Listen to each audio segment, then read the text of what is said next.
Korioun, thanks so much for joining us. I think the very obvious first question is if you could just tell us a little bit about your family's history, how you guys ended up in France, and then a little bit about how you eventually ended up in Yerevan. Sure. My family is as half-half, as I'd like to call it, half Eastern, half Western Armenian.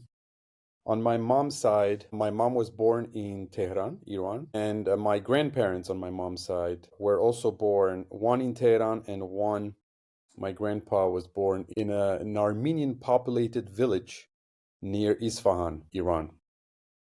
And I think it's important to highlight this Armenian populated village because in Iran, after the mass deportation or relocation of the Armenians of, Nakhichevan, of other part of Armenia back in the 17th, lots of Armenians decided to live together. And so they formed Armenian populated villages, 100% Armenian villages. And so up until the 40s, the 50s, 1940s, 1950s, we still had in Iran genuinely like Armenian villages. And so my grandpa was born there in Sangibaran. It was called. Unfortunately, it's now completely emptied. The population have replaced the Armenians, but we still have lots of monuments, lots of memories, lots of things that we should cherish actually.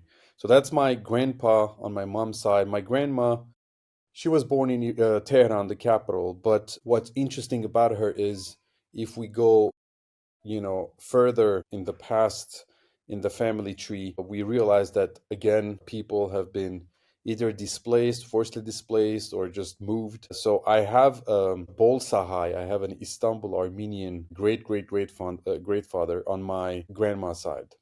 So that's the Iranian Armenian, which is the Eastern Armenian part of myself. And the Western Armenian part is on my dad's side. My dad was born in Marseille, but my dad's mom was also born in Marseille, France, south of France. But my grandfather on my dad's side, he was born, I'd say, in the country, meaning in the Armenian homeland, Western Armenia, Ottoman Empire. He was born in Iskenderun, which is a port now in Turkey on the Mediterranean Sea. But the family comes from Aintab. So we've heard a lot about the Antabtsis. It's now called Gazi Antab. So his own older brother, my grandpa's older brother, was born in Aintab. But then because of the Armenian genocide, they moved to Iskenderun first. And then from Iskenderun, where they lived for a couple of years, they again were forcibly displaced because the French government basically donated that entire region to Turkey, so Right. they don't enter into war against the Allies, but obviously they entered against the Allies. So once they donated and that whole region went into Turkey, the Armenian population fled. So some of them fled to Syria, Aleppo. Some of them fled to Beirut, Lebanon. My grandfather's journey was through Beirut, and then from Beirut to Marseille, where he met with my grandma. My grandma was already there. She was born there because, again, obviously this is due to the Armenian genocide. Their family, that side of the family, they come from Sivri Hisar, which is a small town in between Ankara, the capital city, the current capital city of Turkey, and a bigger town called Eskişehir. So that's Sivri Hisar, where there used to be an Armenian population. It wasn't in the Armenian homeland per se, what we call the Armenian highlands, the Western Armenia, but it was close to that, and there was a significant Armenian population. Up to today, we still have a big church that is still, standing, and apparently they've also renovated that church. So the Sivri Sartsis is my grandma side, the Aintabtis is my grandpa side. That's the Western Armenian side of myself, and I myself was born in Paris, France.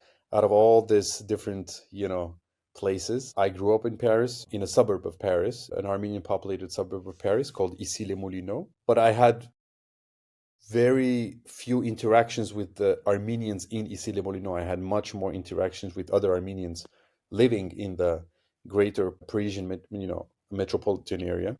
So that's where I grew up. And then, once I graduated from school, I started touring a little bit Europe. I went and studied. So I went south. I went to Marseille, where my grandparents were, to study first. And then from there, I went to Sweden in a small university town called Umeå, up north near the Arctic Circle, Polar Circle. And then from Umeå, I continued and I had a gap year in London, UK. From London, UK, I got a job offer in Brussels, Belgium.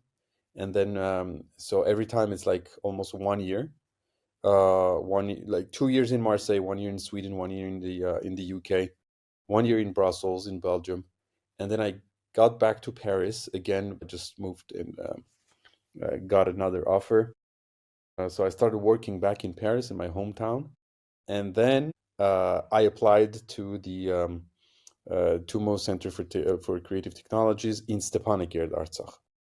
And that Right. was 2015. I got accepted. It took me, I'm making the very short version of it. I got accepted. It took me, I'd say, I went through an interview process, and it was a crazy idea.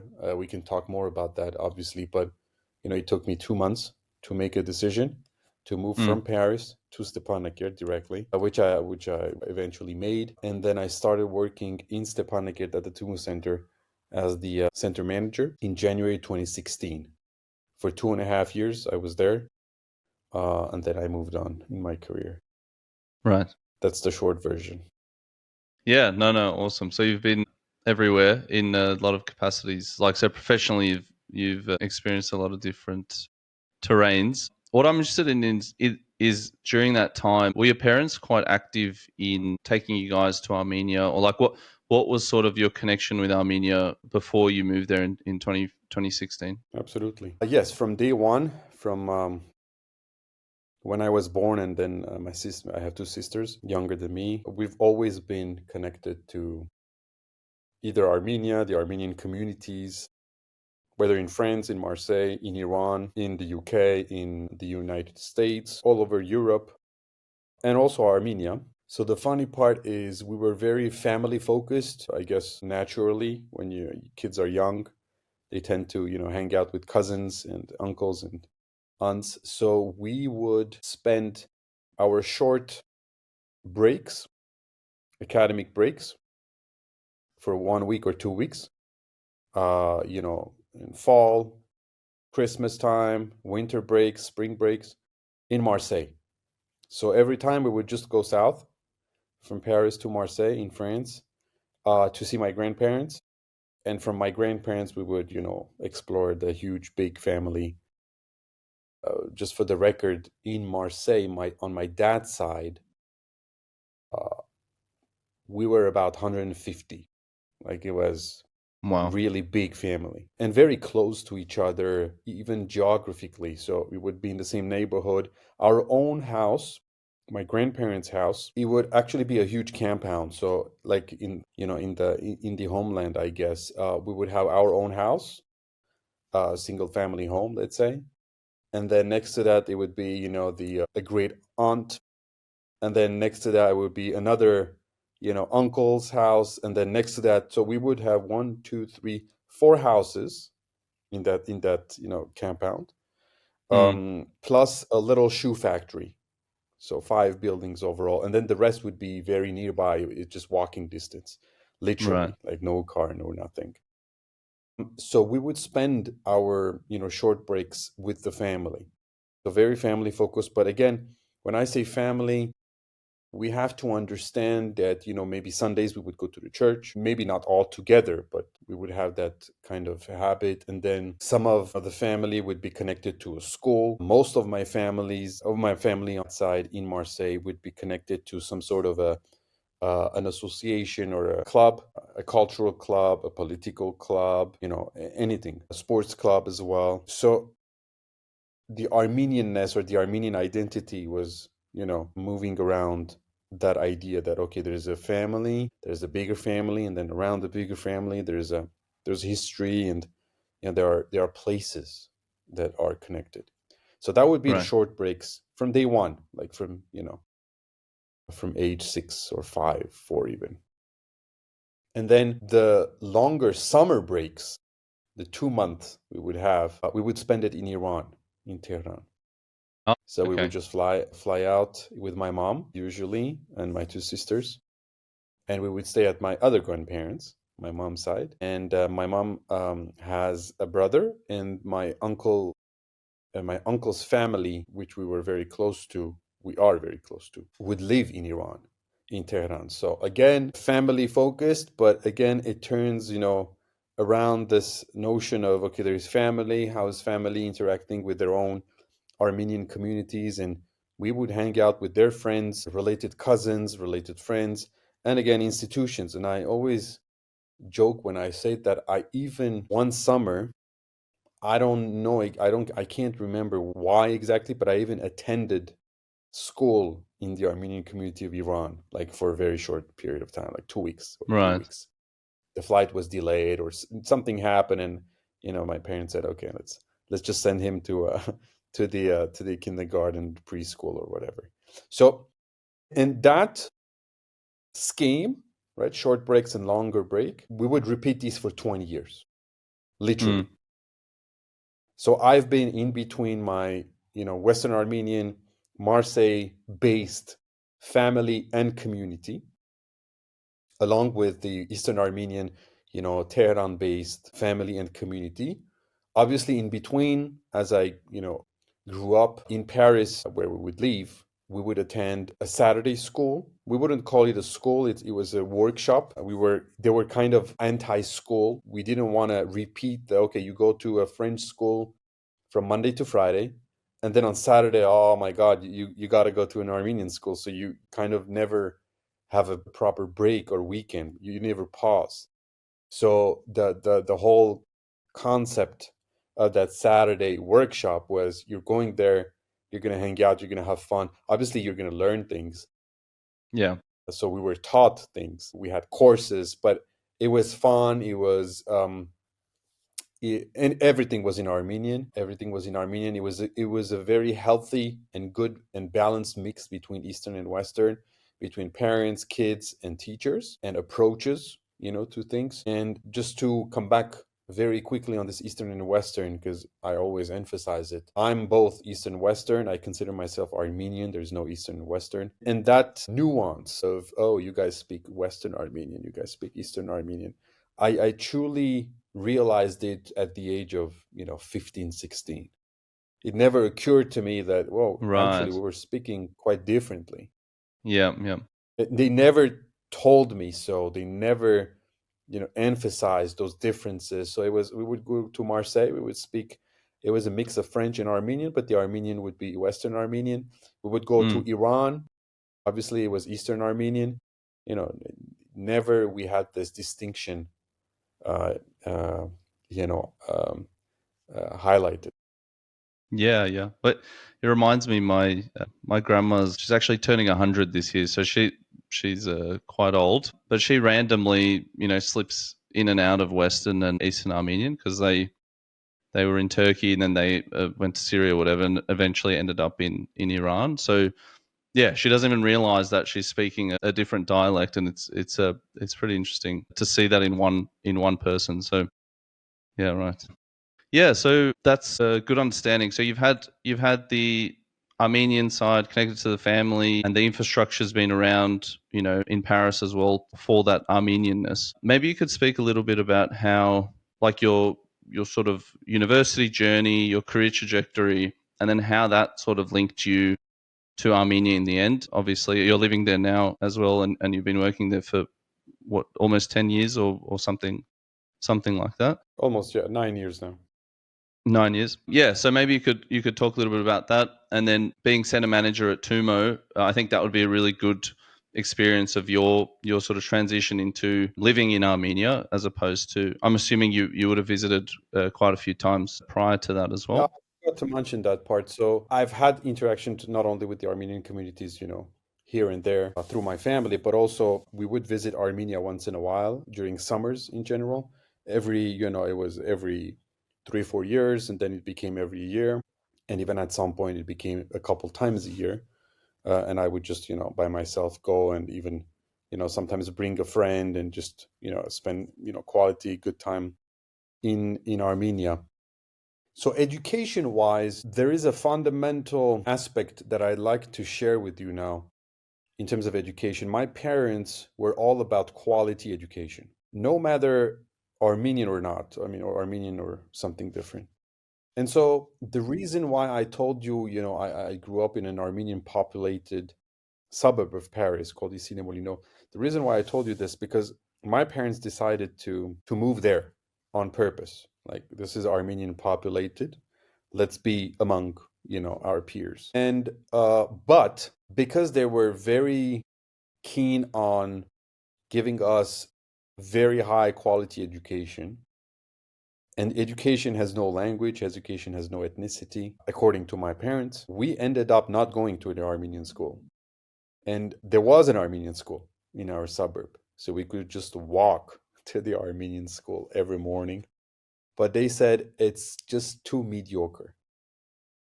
And so they sent us to yet another suburb of Paris, further away. And, it would take 45 minutes sometimes just to get to school through, public transportation, car, anything. So we ended up in a private French school, myself and my two sisters. And we did the entire school from A to Z, the K-12 there. And so because it was all about education, quality of education, the higher studies were also, um, designed in a way like, okay, where you're going to go, what are you going to study? Obviously, we were not forced to study anything. Quality education also means that, you have the freedom of choosing what you want to study. So we're not forced, but it would be, striving for excellence always. So I ended up in a very competitive program, very specific to France for 3 years after graduating from high school, and that was in Paris, very competitive. I could barely do anything else but just study for those 3 years, and that was kind of um, to have a jump start to the equivalent of the Ivy League in the US, but in France. So the top of the universities.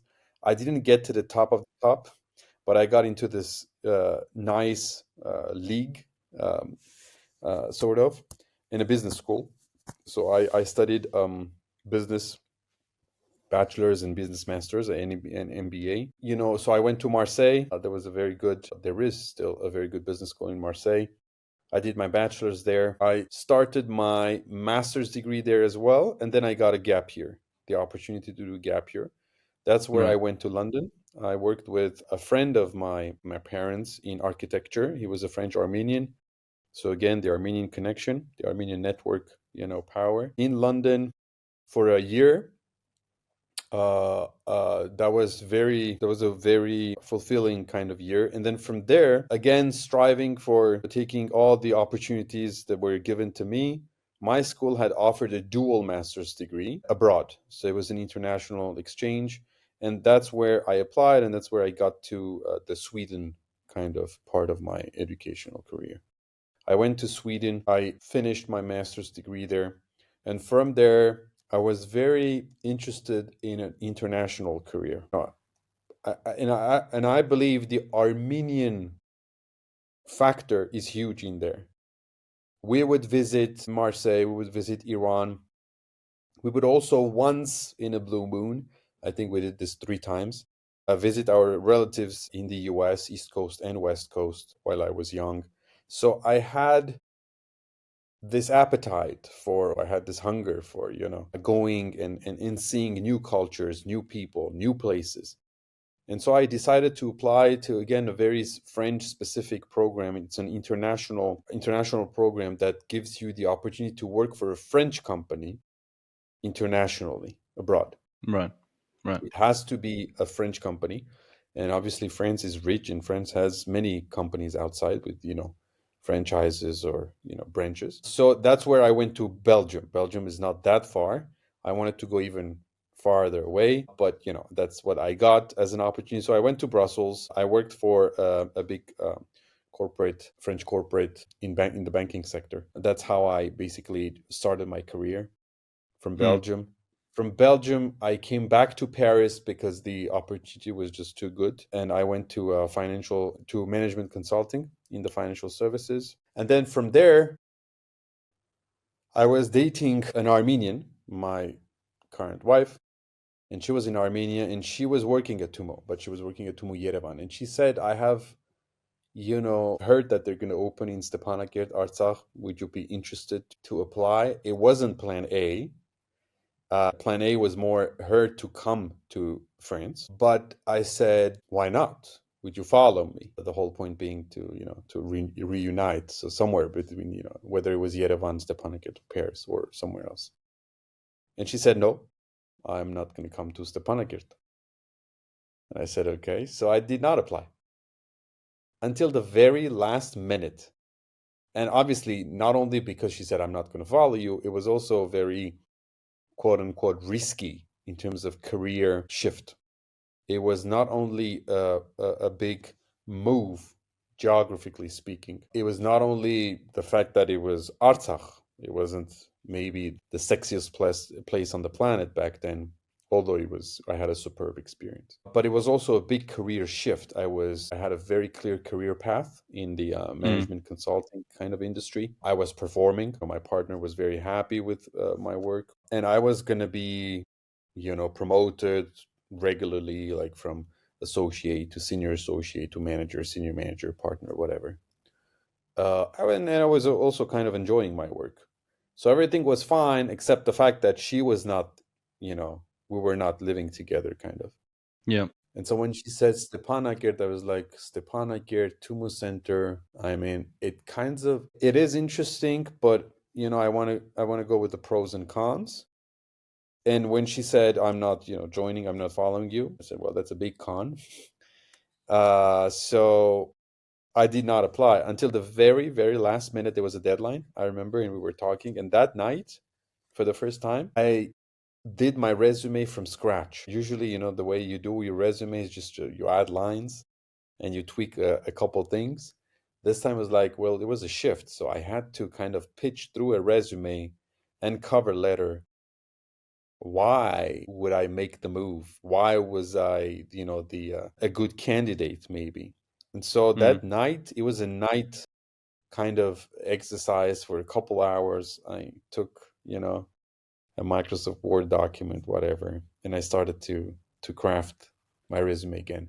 I applied, no answer. It was very Armenian of them to not acknowledge even that we've received your resume, whatever. And that summer, that was more or less in spring when I applied, April and May. That summer, I had planned a trip to Armenia for 2 or 3 weeks to see Ani, my wife, and back then my girlfriend, and then my family, and just to hang out in Armenia, to spend time. So I came to Armenia and I said, well, they haven't replied. I haven't heard anything from them.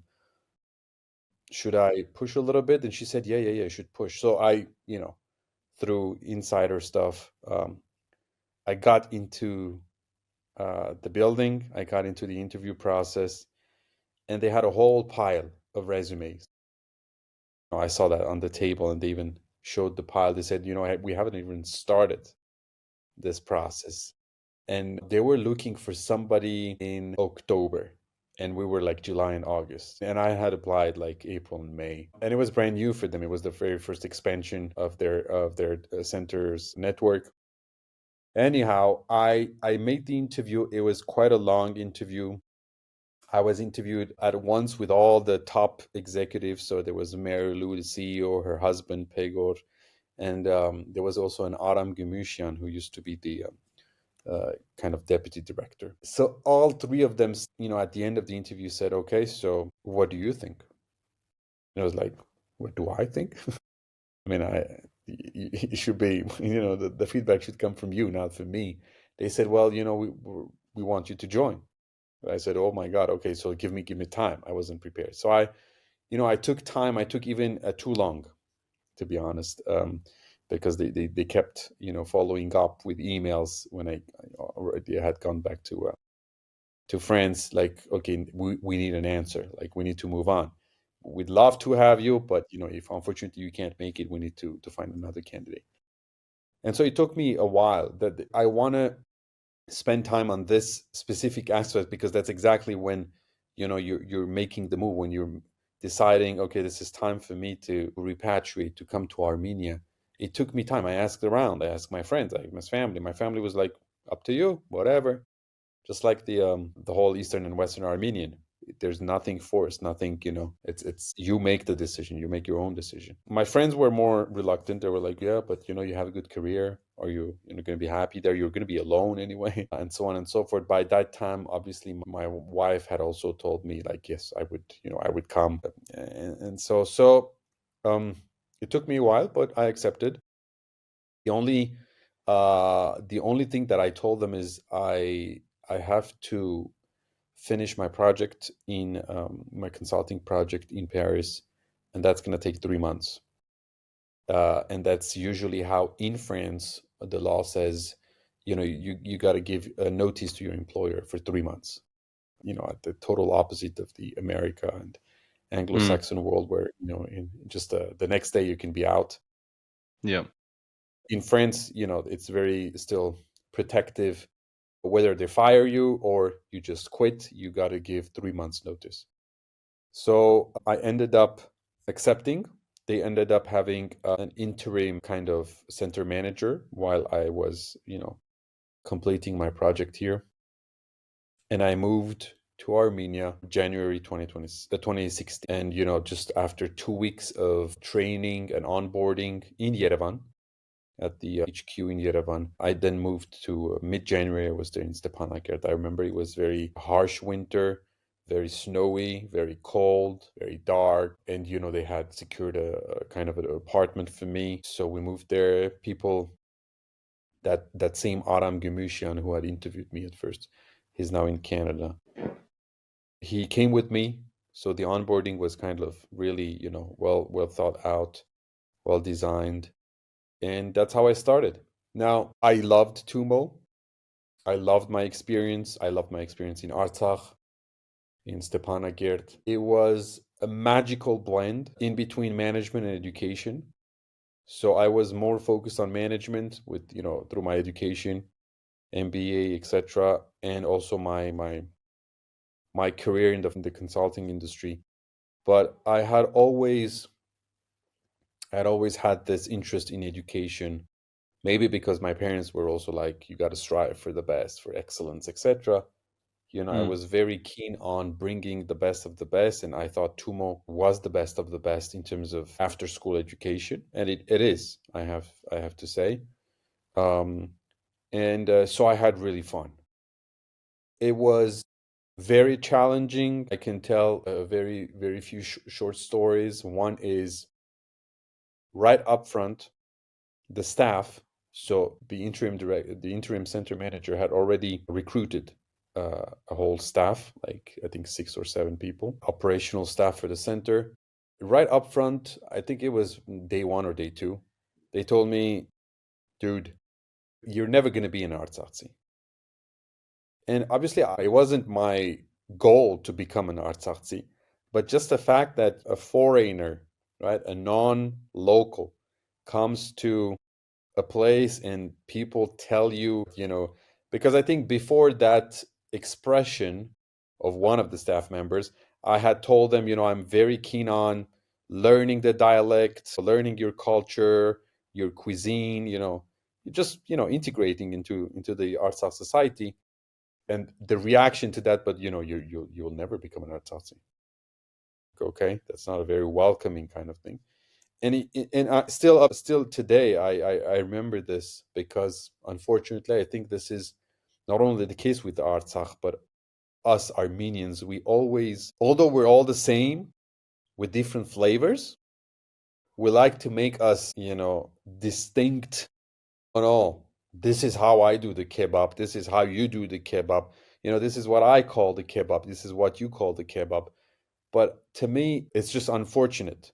We're just so small, we can't afford to, split into different categories, into different groups.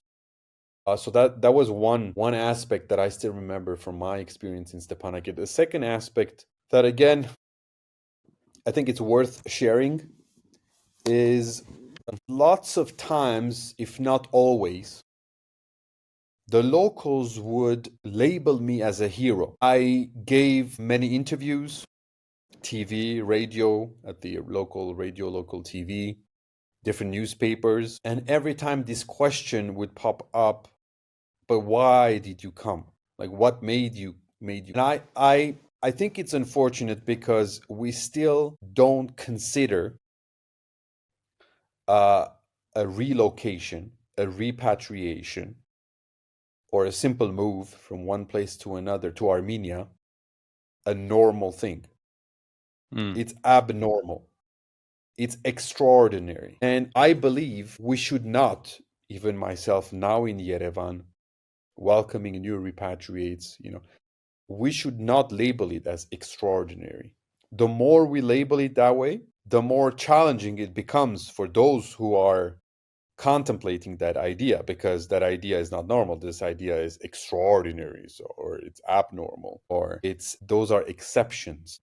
And so I would always say, well, very naturally, I came to. I would always joke, I took a direct flight from Paris to Stepanakert, although obviously I took from Yerevan and then we drove. But and there's an article like this, like the article is titled "Direct Flight from Paris to Stepanakert." I would always, try to refocus the discussion around there was a job opportunity. I took it. I came. That's it. It's a professional move. Just like somebody would make it from LA to Dallas, or from Sydney to Melbourne, or from to Paris. We have all my friends have taken such, I wouldn't call them bold moves, but international moves where, for X, Y, and Z reasons, they've just relocated to a place. And mine was just a relocation. Obviously, it was on purpose. It wasn't relocation to Kenya or to Russia. It was a relocation to my homeland, to Armenia, or Artsakh, which I also obviously considered Armenia. It was a relocation because of personal reasons, because of my girlfriend at that time. It was a relocation because of, emotions were in there too. It was a package. But, ultimately, when you look at it, and this is how I presented it to you, I applied, no response. I pushed a little bit, and then it took me like 2 months to make the decision. And I make the decision, and also told them, give me 3 months.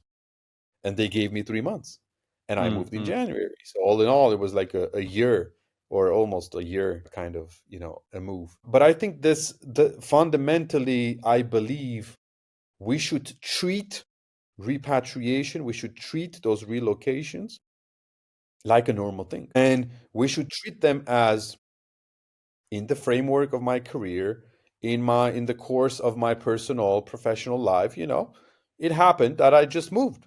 That's it. End of story. And the more we can brand it like that, the more people will say, why not? I'd like to spend 2 years, a gap year in Armenia, 2 years of my career in Armenia. How about I go and I just test the ground, and I say, okay, why not? But we're taking it so seriously. There's such a tone to it. Oh my God, you made the move. Like, oh my God. Yeah. Lots of people don't even contemplate that idea, not let alone try. I believe you tried, right? You also tried. You said, okay, why not? I have an opportunity. You came, you saw, maybe it wasn't the right time, the right place, the right people. You went back, and nobody, you never know. Me personally, I hope you'll contemplate again, or you're still contemplating the idea of coming back. But that, I believe, if hundreds of thousands, millions of people, right, if we're taking it to a larger scale, would not make a big deal out of, oh my God, you're returning to Armenia, repatriating to Armenia, going back to Armenia, or just going back to your homeland, a lot more people would do that. Yeah, no, definitely. I think it's interesting because there's such an array of responses. So when I was first leaving, it's just reminded me from what you were saying. I tell people, well, I'm going to move to Armenia next month, and there was this immediate, almost like a guilt response. It was like, oh, well, I really wanted to move too, but I couldn't, XYZ. And I was like, look, I'm not saying this isn't about whether you should be moving or not. It's like completely unprompted response. But it's a very interesting sort of look into the psyche of like how we look at these things.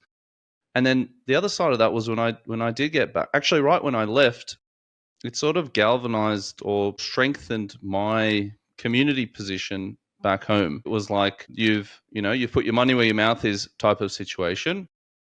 And when I got back, there was actually quite a positive impact, in terms of my relationships with some of the community. And that was really interesting. So it has this like really powerful thing that a lot of people want to do.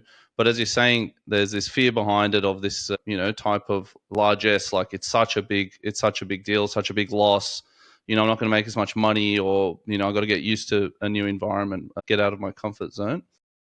That and you've met Mariam before. We were talking about how it shouldn't be.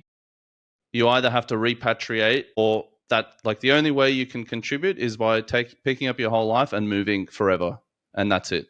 It's like, go for a year, go for 3 months, get involved online. There's like all these smaller steps that people can take, and ultimately, if you have the ability and you have the support and the understanding and the courage to go, it'll be what you're saying. It's like it's not actually a huge deal. You're just going to the people who are just like you, and actually you're probably Yes. going to fit in a bit better than where you're living currently, if it's in Australia or it's wherever. So yeah, it's really interesting that you're saying that.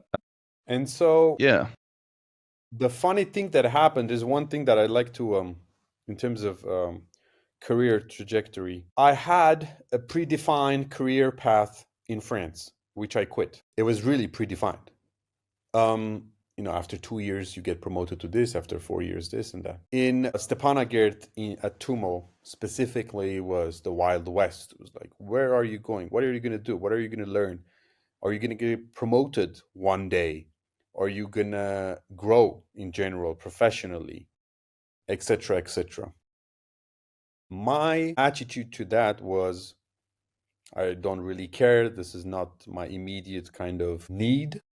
I just want to, number one, understand if I like it here in Armenia, Artsakh in general, if the environment suits me, and if professionally it's meaningful enough for me to stay. I was kind of pursuing this purpose, professional purpose. Why, what should I do so I can contribute to the world around me, whether Armenian or not? In Paris, into management consulting, it was big corporates. It was very specific, very niche job, well paid.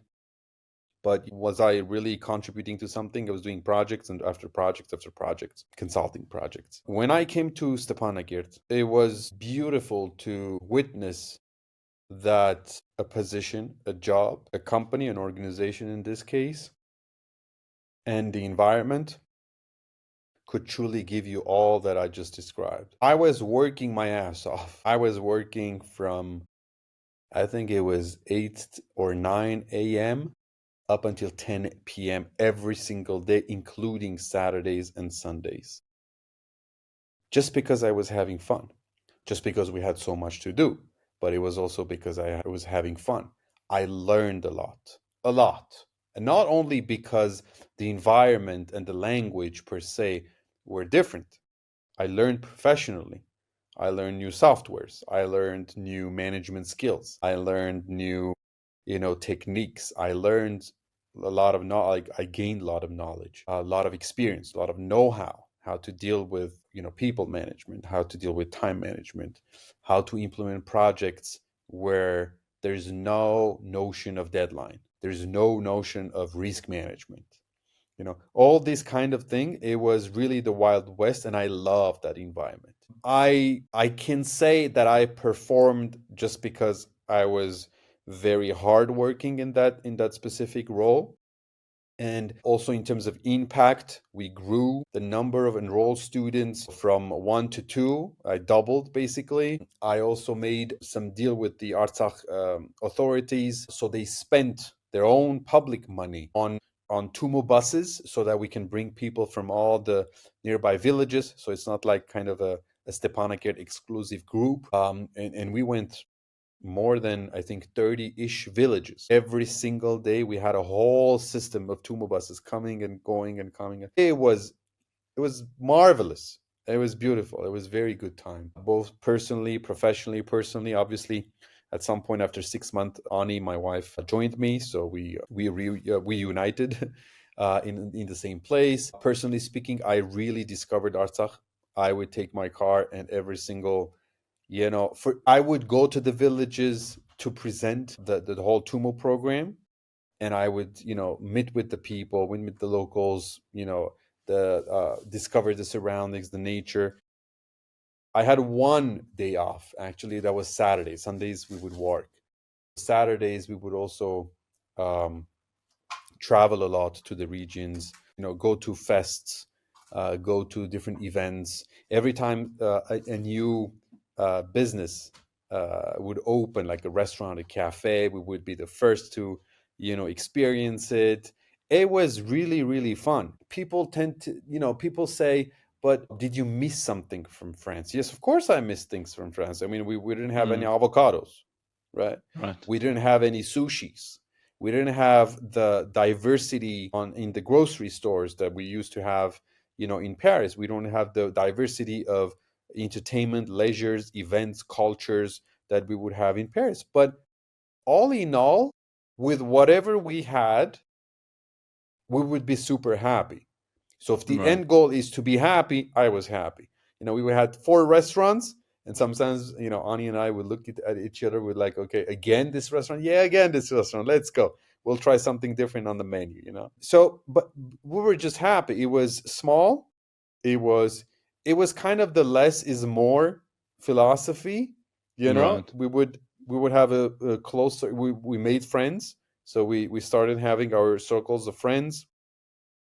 Every time workshop leaders would come from Yerevan, so fresh kind of, what is it called? Human resources would come to Yerevan. I would invite them to my apartment. We would have, Monopoly nights. We would have dinners. We would have wine and cheese nights. People, when Diasporan Armenians or even foreigners would visit Stepanakert, we would always connect with them, have a lunch, have a dinner here and there. So although it was very small, on a day-to-day kind of basis, I would meet many more people, because every time somebody was in town, was like, I got to visit TUMO. And, once they would visit TUMO, they would visit myself. We would, Yeah. so it was a very unique experience. And I did not want to, what people tend to do in general, and this is what, we also call the comfort zone. People tend to duplicate their daily routines and compare them from one place to another. But because I had moved to, Belgium, Sweden, the UK, south of France, I had also had a very short 3 months summer internship program in LA in the US. And in general, I was a global trotter. I traveled to many, many different places, from Middle East to even Australia. Um, to me, every single place has its own flavors, but you gotta discover those flavors. And once you discover them, you kind of enjoy them. If you want to duplicate your exact life from here to there, it's not going to work. And it's not going to work if you even move from Sydney to LA.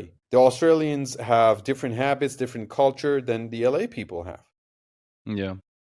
You've got different products, you've got different environments, etc., etc. So what I'd like to, as a message, if people are still contemplating the move to Armenia, don't take it too hard. It's very simple. It's as simple as buying a ticket online. It takes you, basically, a decision is it takes you 5 minutes, or even 2 if you're fast and tech savvy. It's one ticket. Once you have the ticket, whether one way or 2 ways, doesn't really matter, then just, take it easy, take it also slowly, because, it takes time to get into a new environment, and accept things as they are. If in Armenia you don't have, say, the variety of produce that you have, in Australia, Mm.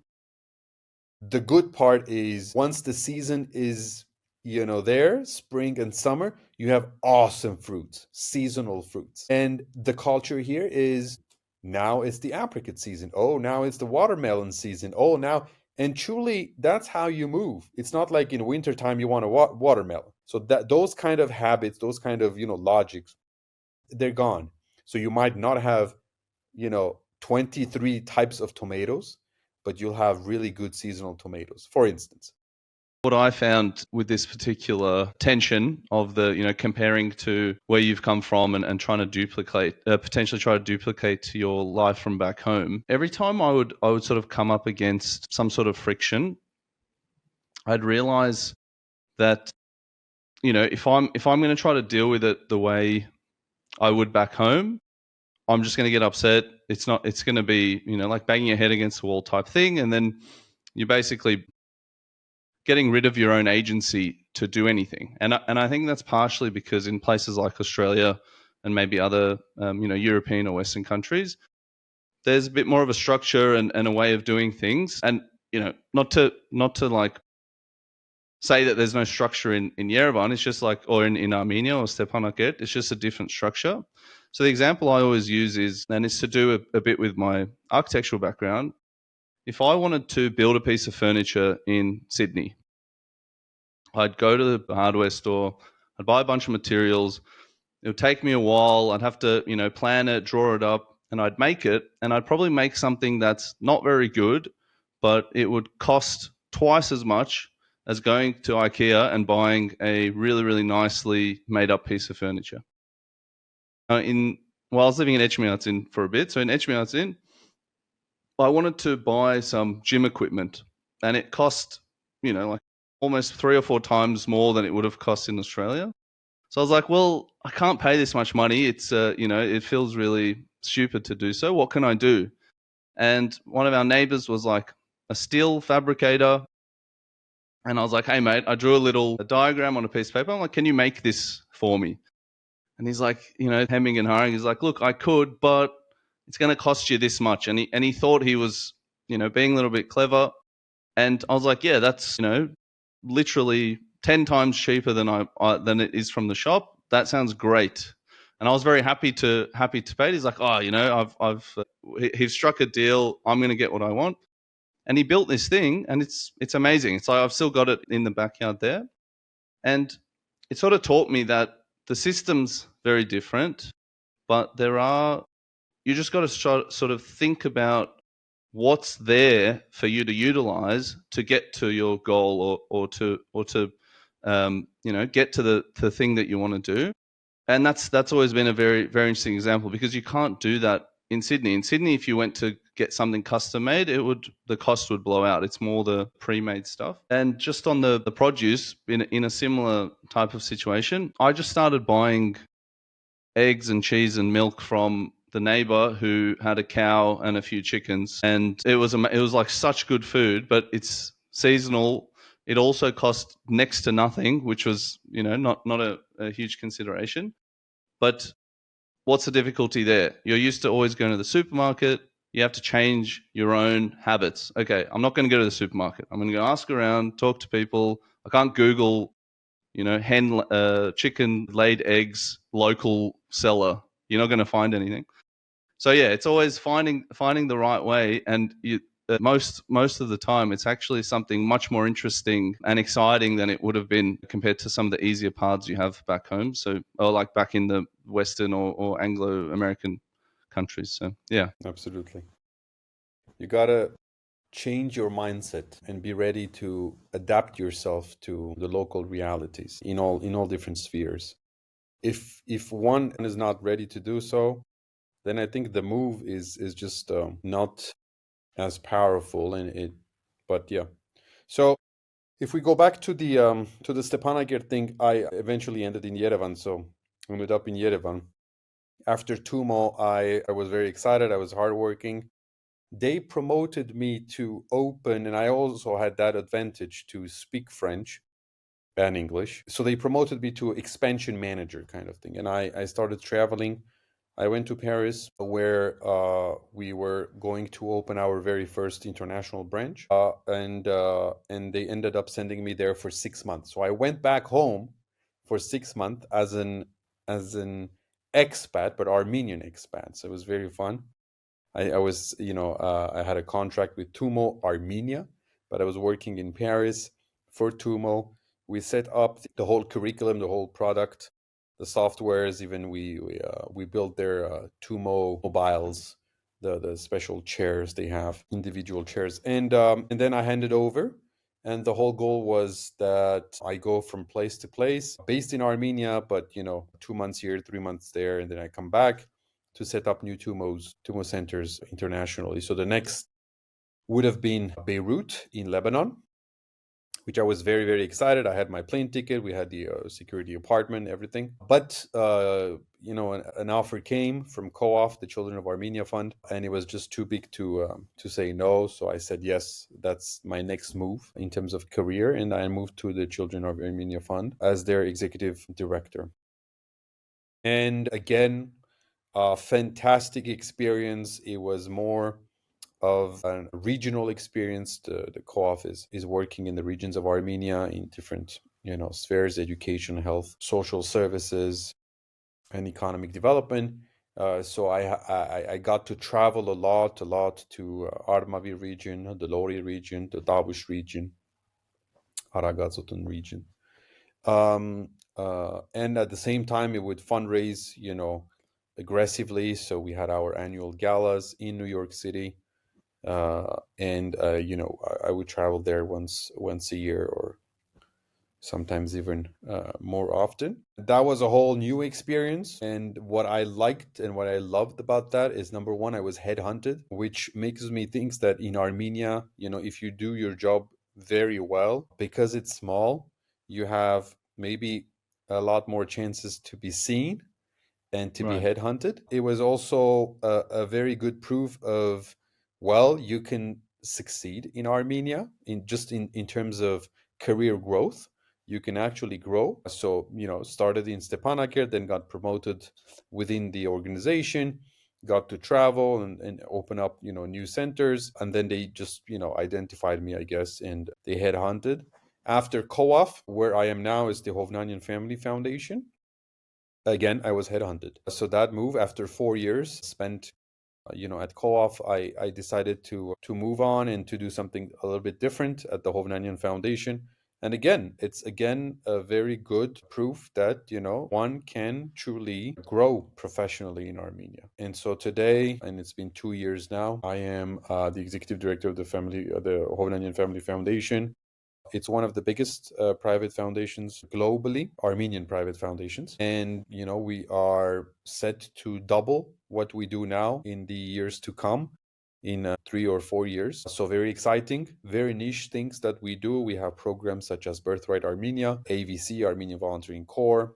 We launched a couple of years ago a Hike Armenia program, so that we can market, build, maintain hiking trails throughout Armenia. We are very excited because we're soon going to start the building of the Armenian National Trail, which goes from north to south, professionally designed, professionally built, and also supporting the communities where the hiking trail is going through. Discovering, Armenia, it doesn't go through Yerevan, obviously, it's all through the regions and small villages, across 108 villages overall. Right. So that's a very exciting product that we have. We also run and fund fully the Armenia Foundation. So, trying to foster kind of a spirit of repatriation and offer soft landing services to all our compatriots. And then we launched a year and a half ago, TAP, the Armenia Project, which is a media initiative. We want to work with the locals and with internationals to craft a little bit the narrative of Armenia. So we're inviting journalists, writers, internationally acclaimed, to Armenia so they can write pieces. So we can also create a network of people in case of another disaster. We're also working with the locals to train them to new storytelling techniques, etc. So lots of good things happening. And obviously Birthright Armenian, AVC, all about volunteering and offering an interesting opportunity for people who wants to experience Armenia their own way. But I would say their own way, but in a unique way, in the sense that we offer host families so that people can stay within local Armenian families and experience that kind of life and or lifestyle. We place all our volunteers in different organizations or businesses, and although we call it volunteerism, it's actually internship. So they actually work, they're just non-paid. So they also get to experience and get the flavor of what's the corporate world here, what's the NGO world in Armenia, etc. We, as a foundation, we also are a grant-making foundation, so we distribute lots of grants.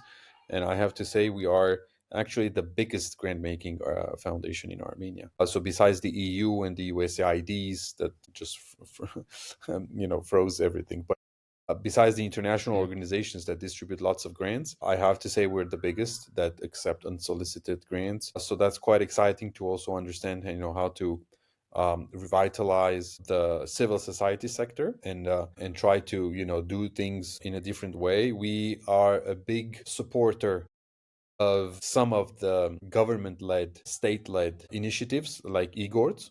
So eGORDS is a state program for 1 year, 12 months, where they recruit talents abroad and they place them in the public sector. What we do to support them is, if they want to continue a second year, because they feel like they haven't really completed their projects, they have still a lot to give and to do, we offer a second year fellowship to those same first years, but we select, obviously. That's eGORDS. And recently we launched an eGORDS in the region program, so that not everybody comes to Yerevan and works for the big ministries, but they also go to work in the public sector, in the marzas, in the regions. And so we have placed one Spaniard Armenian to the Gyumri municipality, and he's working to develop tourism-related products for Gyumri and for the Shirak region.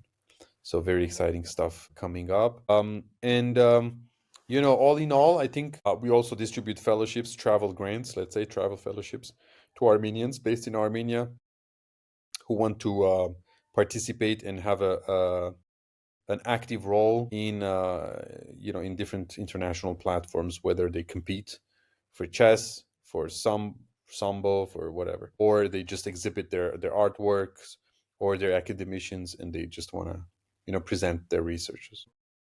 We do a lot in this to bridge diaspora, Armenia to diaspora, and Armenia to international as well on the international stage. Very exciting. Yeah, I mean, you see the career progression, taking a risk, obviously, moving from Paris to Stepanakert, a total career shift, having so much fun that fun brings, I guess, the performance kind of component to the work. And then from there, you're just headhunted. You do something, again, a little bit different to the regions. You try to work on rural development in 2 words with COAF. And then from there, I ended up to Hovnanian, where we do very niche products and very heavily focused on this diaspora Armenia kind of relations. Yeah. I'm glad you listed all the different initiatives, and I didn't know Hovnanian was involved on some of those state ones too, which is really interesting. And one of the messages we're really focusing on this year to get to our communities here in Australia is that there are an incredible amount of initiatives and organizations that you can be a part of just because you're Armenian and you're part of this global group known as the Armenian Diaspora. And so my most recent experience was this youth ambassador program where we got to go and meet a lot of these different organizations. And yeah, I think there's one thing that you definitely can't get back in the diaspora communities, and that's this connection and network of people you meet in Armenia from all over the world, and how you can connect with them on such close levels, despite being from very, very different backgrounds and places. And it's sort of unexplainable how nice of a feeling of belonging and all those types of things start to arise when you're there. Yeah, ironically, I think similar to your return to Paris, we actually had to come back to do this program in our home country. So we've got 12 months doing this youth ambassador program.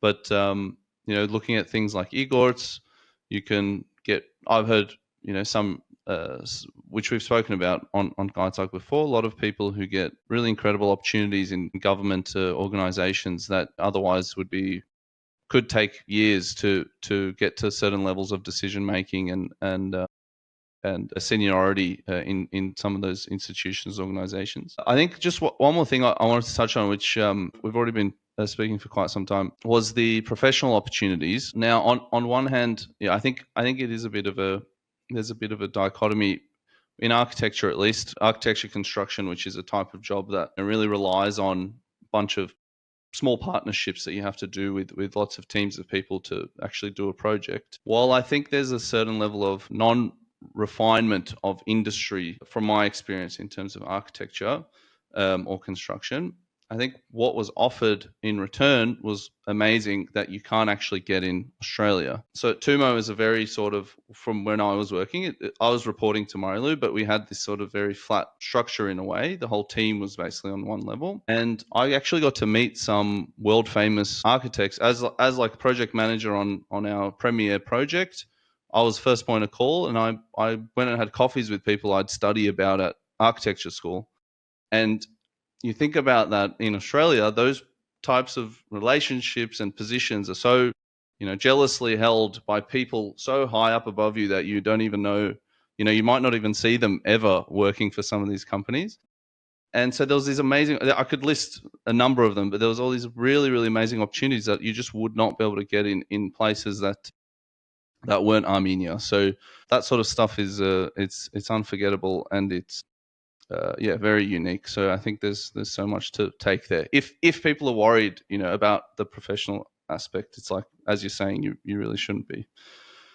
But yeah, so Korioun, I just thought you've sort of been sprinkling it in along the way, a lot of the advice and guidance from your experiences and what people should be doing if they are thinking of moving to Ayastan.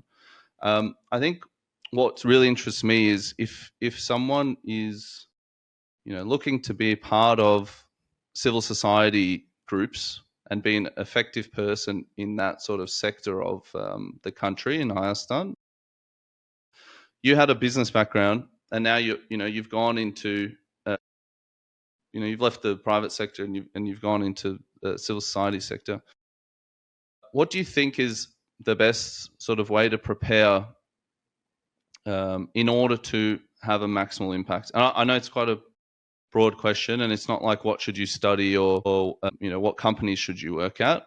What do you think is like the essence of Armenian civil society, and the reason why there is currently so many really, really positive groups doing such incredible work, and sort of what allows that to happen in Armenia compared to perhaps somewhere like Paris or the US or Australia? So one of the reasons why the civil society is as present in Armenia as we have the impression is the entire society is not yet mature enough. The competition is not yet there. And so civil society has a big role to play. And so organically organizations are created, initiatives are taken, even from locals, not only from Diasporan Armenians. Diasporan Armenians, they identify a gap, a need, they step up, they create their organizations, they run their foundations or NGOs. But locals do the exact same thing. So you have, I don't know, human rights issues, you create, things pop up in Sunik, things pop up in Vayotzor, in Tavush, you have issues in agriculture. So you've got a bunch of organizations that are created and run. So that's one reason. While in more developed countries the private sector has taken, is so developed that they take over and they saturate that landscape. So civil society is kind of limited to very niche, right? The Red Cross kind of thing, very niche sectors where private sector really doesn't need to be there.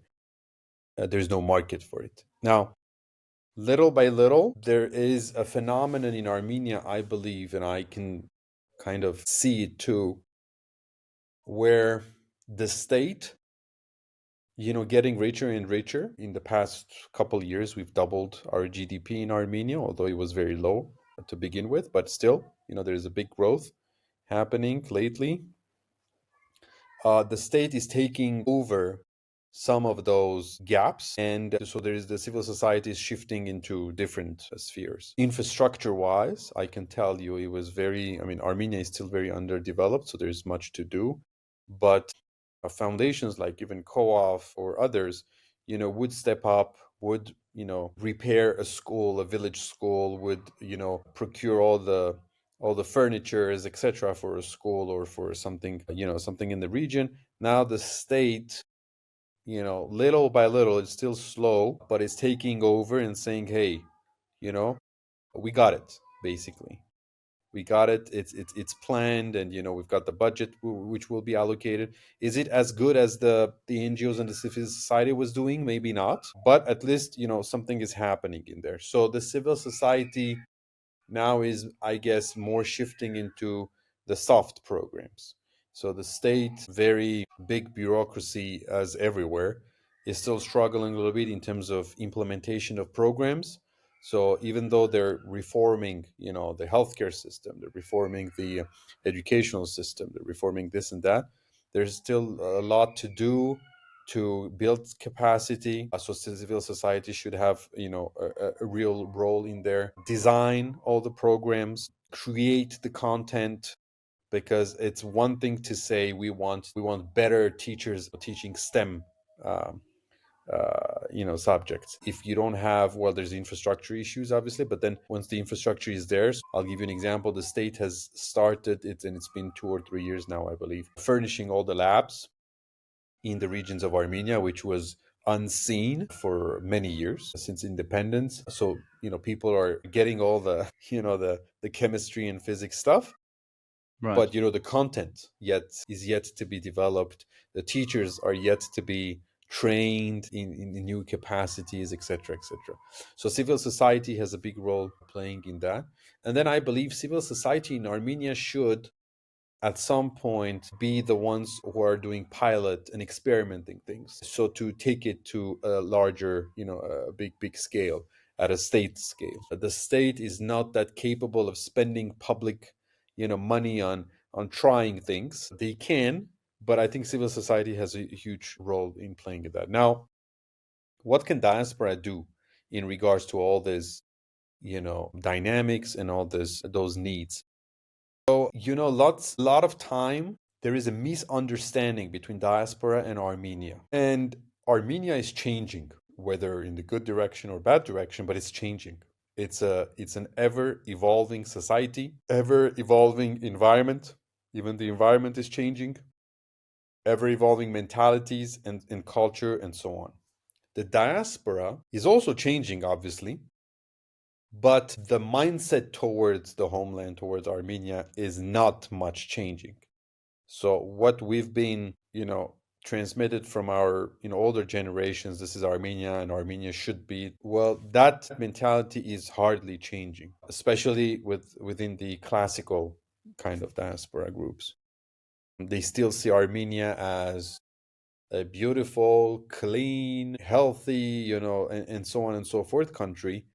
Whereas you have COVID in Armenia, you have, high diabetes or high, cancers or rates, etc. You have, it's not always super clean. Actually, it's rarely clean. The streets are rarely clean, and so on and so forth. And there are so many problems yet to be solved. My advice to diaspora and Armenians who would like to get engaged, I think getting engaged with the civil society is a very good step. Many of the big civil society organizations in Armenia have branches internationally, so they can first connect within their communities and understand. I'm not talking about the political parties. I'm more talking about the the TUMOs, the AGBUs, and so on and so forth, where they have little branches or they have projects they've done. That's a very, very first step. Then obviously the best thing to do is come and experience it. Come and see it, come and feel it, come and touch it. We have, and I always give this example to my closest friends there. We once took a break and went to Cyprus. And we went to Cyprus and we were interested, and we visited the Armenian Daily School in Nicosia, the capital city of Cyprus. That school is a publicly owned school. And what's amazing about Cyprus is Armenians are recognized as a minority group officially. They have their representative at their National Assembly. And because they're a minority, the state is obliged to fund their minority schools. So that fully Armenian private school is state-owned and state 100% funded. We were amazed. Nowhere else in the world a state is financing Armenian schools, and 100%. And we asked, what's the budget? And they said it's roughly 1 million euros annually. And we're talking about 120 to 150 kids, K-12.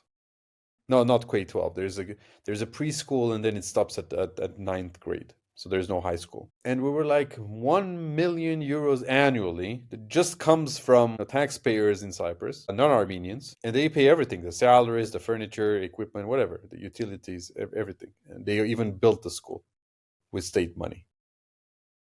And it's free of charge for the kids, for the Armenians. Completely free of charge. Yet, and that's what's amazing. So you've got the infrastructure, yet the school is in a very bad shape. I mean, I would say it's in a bad shape.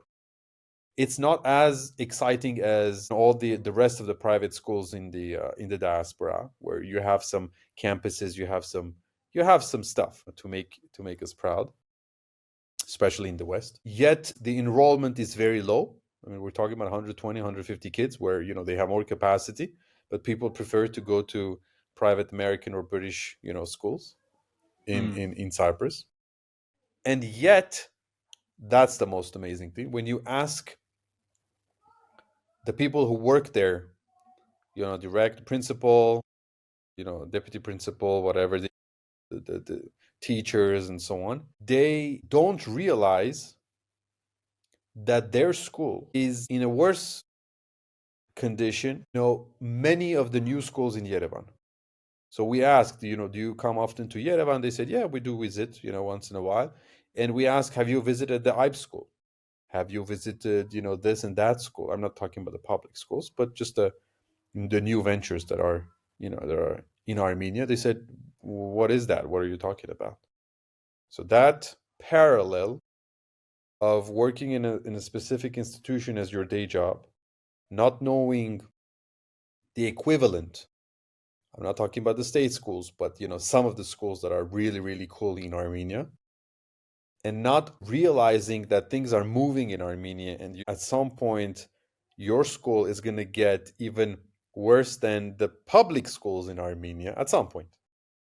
That gap, I think, made me realize we have lots of things to learn about each other, and there are a lot of misunderstandings. If we want to strengthen diasporan communities, we got to follow and know what's happening in Armenia and follow the trends. And if we think that Armenia is still this old Soviet place where schools are falling apart and no heating, no bathrooms and so on, that's not the case.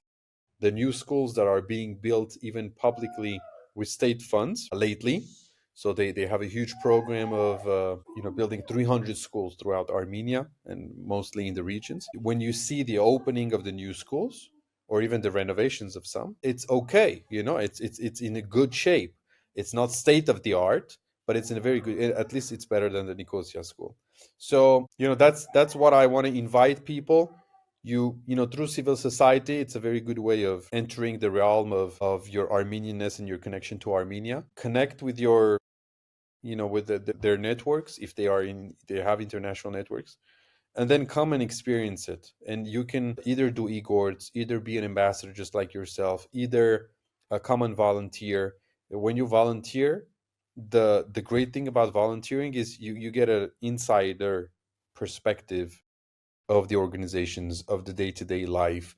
You go to the supermarket or to the grocery stores and you get to leave. You get sick one day, you go to a public hospital or a private hospital, you get to see the healthcare system. You get into the habit of, oh my God, again, rush hour.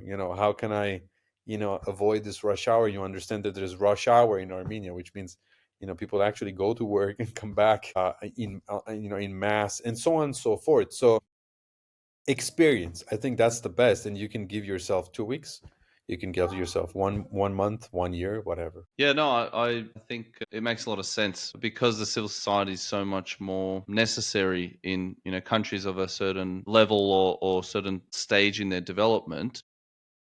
Mm-hmm. I think you can get a lot more opportunity and Like, I'm just thinking in terms of what you can only get in those places compared to some Western countries or some more developed European countries. So In you that can, sense, you can get much yeah, more.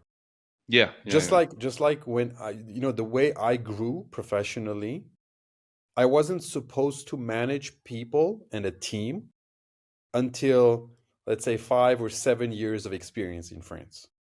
That's, let's say, that's how you become a manager, a people manager. You get a team.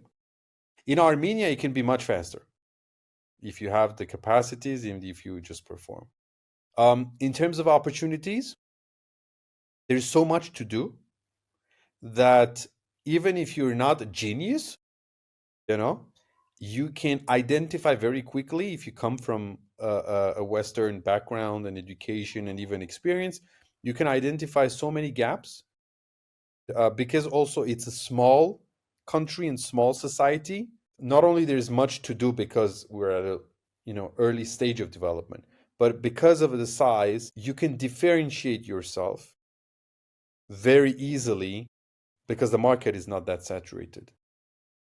You can launch a product, you can launch a service that you've, you know, identified as that there is demand for it, even in the small Yerevan or small Armenia, and suddenly become the wow, the phenomenon. This guy, he's serving pizza this way, and people see yourself, oh my God, this is really cool. Whereas in more stable and more developed and more mature societies, you got to do something really different. You got to innovate. You got to, to be able to enter, to break through the market. And when I say market, I don't necessarily mean the private sector. Even in the NGO sector, the civil society sector, there's so much to do, so many ways to even innovate or do things differently or better, that you can truly brand yourself as, oh my God, that this is what I'm going to do, and people will see it as an innovator. And also, compared to at least France and Europe, where I know, or even maybe the US, it's a very flexible market. It's a very fast-paced market. We always tend to think of Armenia as a slow pace, etc. Maybe the routine, the errands, and everything, the daily life is slow, which has its own benefits. But in terms of innovation and entry to market and etc., it's very fast. You Mm-hmm. open your business in 1 day or two, you register your business 1 day or two, and people are much more like, okay, let's open social media pages, and it's open, and then let's hire somebody, and hiring is actually pretty fast. People are flexible. They can, there's no the rigidity that, like, at least in Western Europe, where you have all the regulations, all the rules, and all the, you don't have this here. So you can, and people, for instance, people can be employed somewhere and can have just a double job, and just be okay with it. You can ask your employees to work on Saturdays, work overtime without being paid, and that's okay. At least it's kind of a startup mentality. Obviously, at some point, the society is going to mature. The society is going to demand more. The regulations are going to be more and more. But right now, it's really the Wild West. You almost, it's you're free to do whatever you'd like to do. There are rules, obviously, and laws, but it's fast. Okay, it's fast. I remember yesterday we had a board meeting with my president in the US, and we discussed the hiring of a person. And she asked me, she said, "How quickly can you get me candidates?" And I said, as fast as early next week, I'll get you some resumes.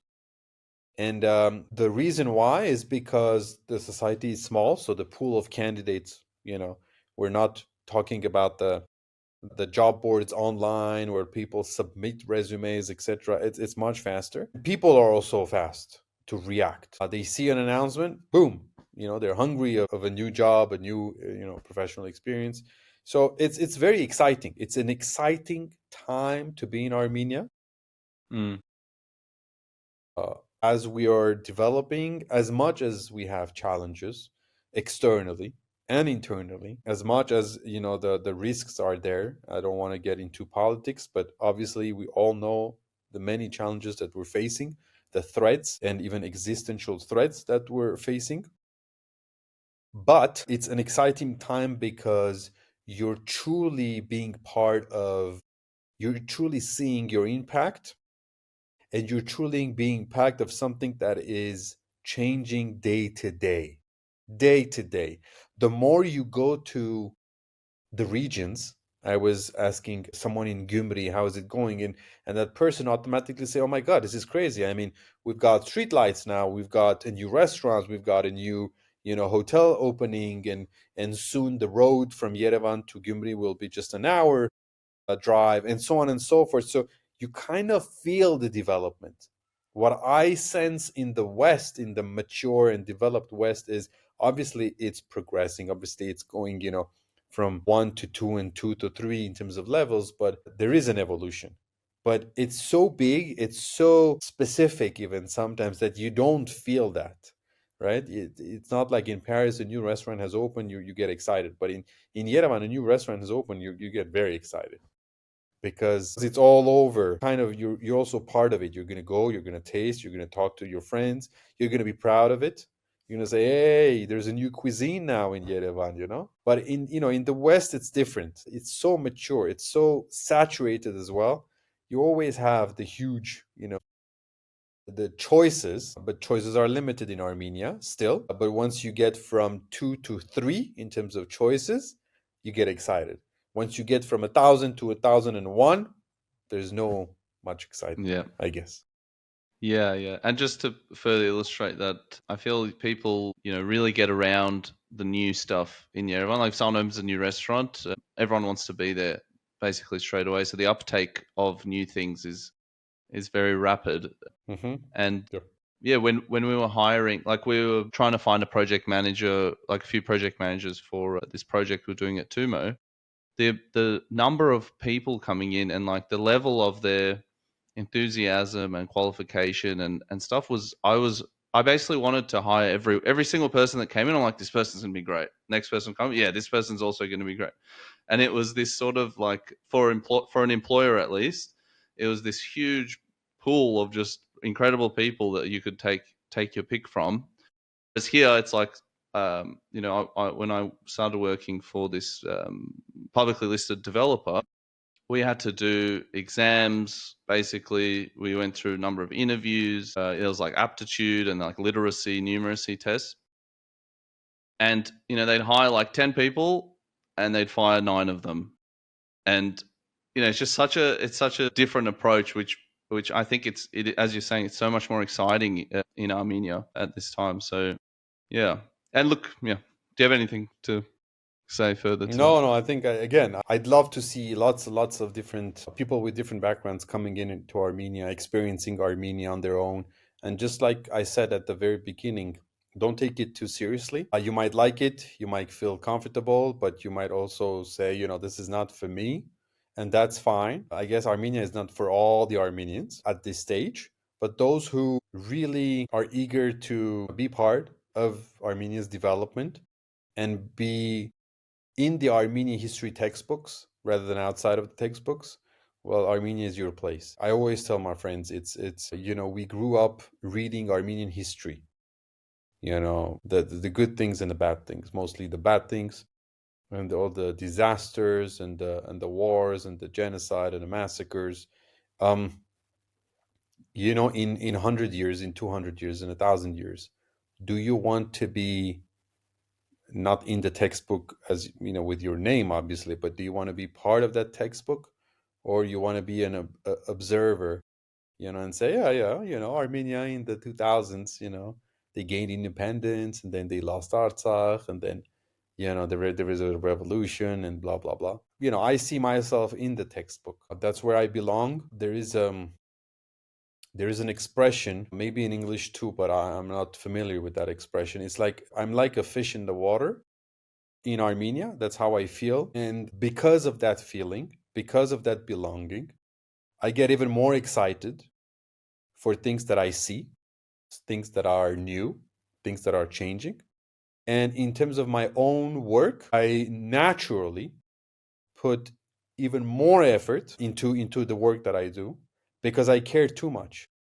to, I as I said, my education was always for, striving for excellence, and Armenia is the place where I feel like, okay, if I do something, it's gotta be good, it's gotta be great, it's gotta be excellent, and so I'm having fun, I'm growing professionally, and this is where I belong. So, but I want people to stop asking why I moved, if one day I would go back.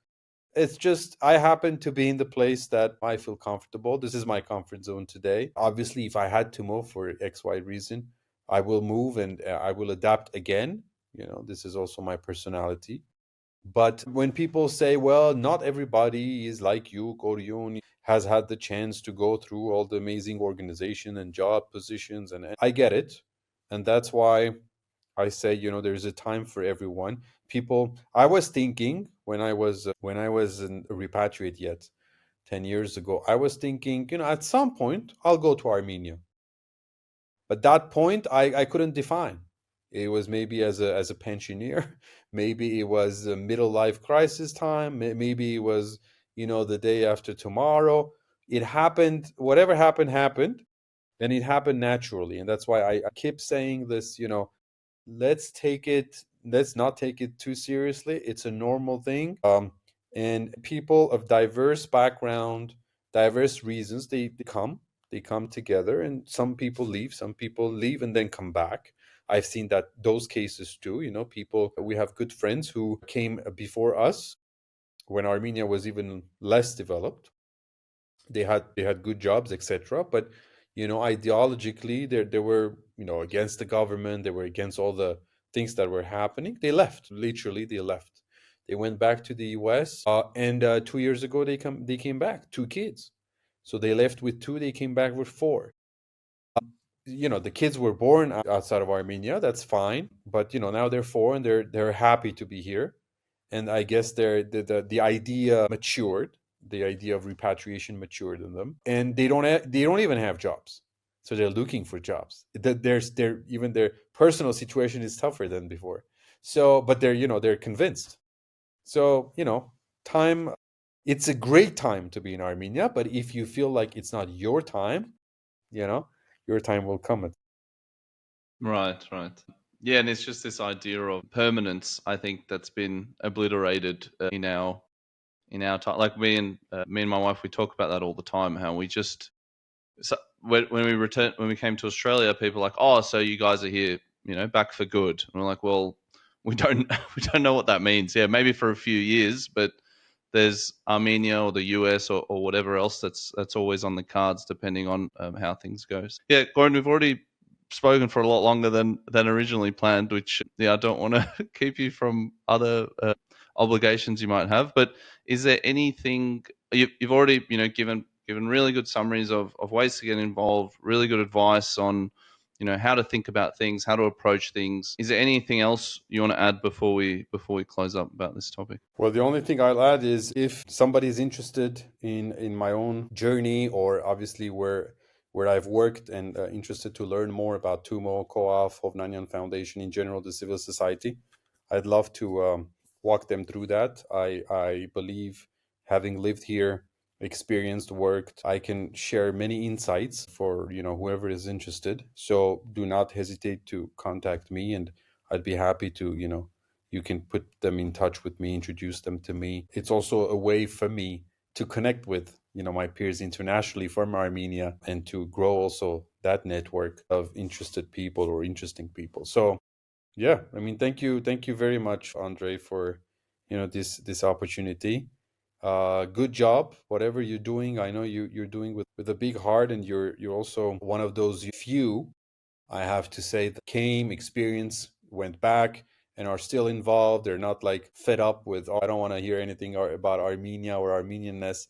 You've seen things, you've experienced things, you've lived things. It gives you even more legitimacy to speak about things related to Armenia or the Armenian communities. There's just so much to do. It's just endless. The level of number of opportunities in Armenia is just endless. So if you're somebody who's a risk taker, who's an entrepreneur, not necessarily in business, but in terms of mindset, there's just a lot to do. And just as a closing remarks, I guess, Armenia increasingly is becoming a very cool place to live and to be. Very cool things are happening, event wise, culture wise, business wise, food wise, tourism wise. Winter sports are becoming increasingly popular in Armenia. It's mountainous. We've got awesome nature for that. And the more it gets developed, the more you can truly have an amazing skiing or snowboarding or whatever experience in Armenia. Armenia is also a cool place to be because more and more people are coming to Armenia, and because of its small geography and small size, just being here, you can connect with more and more people, and it's easy to connect with those people. You're not Yerevan is still small. It's 1 million, inhabitant, but so many people are just coming and going. There's this, movement of people and things that basically you get to connect and to grow your network very easily. You don't get blended into a huge megalopolis like New York, Paris, and try to find your way. You're part of something, and you can connect easily. So come and join us, experience it, and happy to connect. Yeah, no, that's awesome. Korioun, thanks so much for your time and your insights. Yeah, it's been really good. Thank you, Andre. Keep in touch.